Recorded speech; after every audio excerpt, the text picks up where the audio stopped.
एलसिड Asian paints से जुड़ी company का रिकॉर्ड एक दिन में ही 10,000 का निवेश 67 करोड़ रुपए में बदला। एलसिड इन्वेस्ट कंपनी के शेयरों का भाव बीएसई पर 3.37 रुपये से चढ़कर 2,60,465.60 रुपये पर पहुंच गया, जिससे कंपनी में किया गया 10,000 रुपये का छोटा सा निवेश सिर्फ एक कारोबारी सत्र में 67 करोड़ रुपये में बदल गया। कुछ दिन पहले शेयर बाजार में कुछ असाधारण हुआ।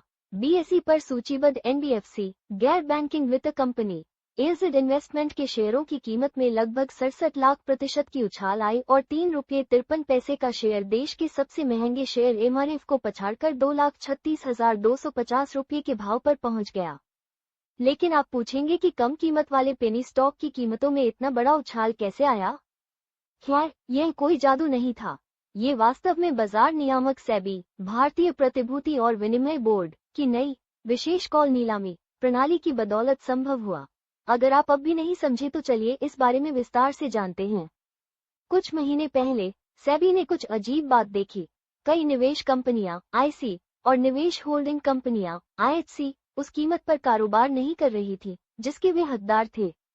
जिन्हें नहीं पता उनके लिए बता दें कि निवेश कंपनियां मुख्य रूप से स्टॉक, म्यूचुअल फंड और डिबेंचर में निवेश करती हैं, जबकि आईएचसी अन्य कंपनियों में हिस्सेदारी रखती हैं। इन कंपनियों का अपना कोई संचालन नहीं होता या वे खुद कुछ भी नहीं बनाती।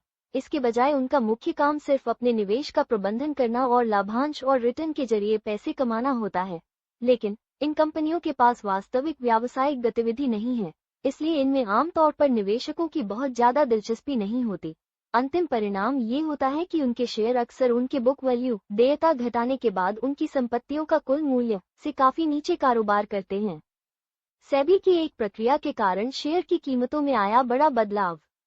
इसलिए लिक्विडिटी को बेहतर बनाने, निवेशकों को उचित मूल्य खोजने में मदद करने और आमतौर पर इन शेयरों में अधिक रुचि पैदा करने के लिए सेबी एक विशेष कॉल नीलामी का ऐलान किया। ये प्रणाली उन शेयरों के लिए ट्रेडिंग को बढ़ावा देने में मदद करती है जिनमें बहुत अधिक गतिविधि नहीं होती है, जबकि कीमतें स्थिर रहती हैं। कॉल नीलामी में स्टॉक एक्सचेंज एक विशिष्ट दिन पर एक विशेष ट्रेडिंग विंडो सेट करता है। इस समय के दौरान निवेशक बिना किसी मूल्य सीमा के खरीद या बिक्री के ऑर्डर कर सकते हैं, जिसका अर्थ है कि बिना किसी ऊपरी या निचले सर्किट के बिना कारोबार संभव होता है। इसलिए कीमतें उतनी ही अधिक या कम हो सकती हैं जितनी निवेशक भुगतान करने को तैयार हो। क्या सभी कंपनियों को मिलता है यह मौका?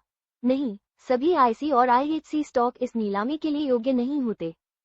इस नीलामी में शामिल होने की कुछ शर्तें हैं। ये योग्यता हासिल करने के लिए कंपनी को कम से कम 1 साल के लिए एक्सचेंज पर सूचीबद्ध होना चाहिए और उस दौरान उसे ट्रेडिंग से कभी निलंबित नहीं किया जाना चाहिए।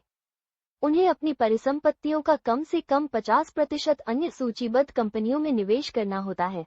साथ ही स्टॉक का volume weighted average price VWAP, जो मूल रूप से एक स्टॉक का औसत मूल्य होता है और इस बात पर आधारित है कि एक निश्चित अवधि में इसका कितना कारोबार हुआ। इस मामले में 6 महीने प्रति शेयर इसकी बुक वैल्यू के 50% से कम होना चाहिए। एलसिड इन्वेस्टमेंट ने इन सभी कसौटियों पर खरा उतरा। 93% संपत्ति अन्य सूचीबद्ध कंपनियों के शेयरों में निवेश करने वाली एक आईसी होने के नाते और शेयर की कीमत प्रति शेयर अपने बुक वैल्यू से 1,65,00,000% कम होने के कारण ये सेबी की विशेष कॉल नीलामी के लिए योग्य बन गई थी। इसके बाद एलसिड इन्वेस्टमेंट में किया गया 1 लाख का निवेश 670 करोड़ रुपए से अधिक का हो गया, जो बाजार के लिहाज से आश्चर्यजनक है। लेकिन रुकिए, क्या एलसिड इन्वेस्टमेंट्स का स्टॉक वास्तव में अपनी वर्तमान कीमत का हकदार है? ऐसे कई तरीके हैं जिनसे आप एलसिड जैसी आईसी का मूल्यांकन कर सकते हैं।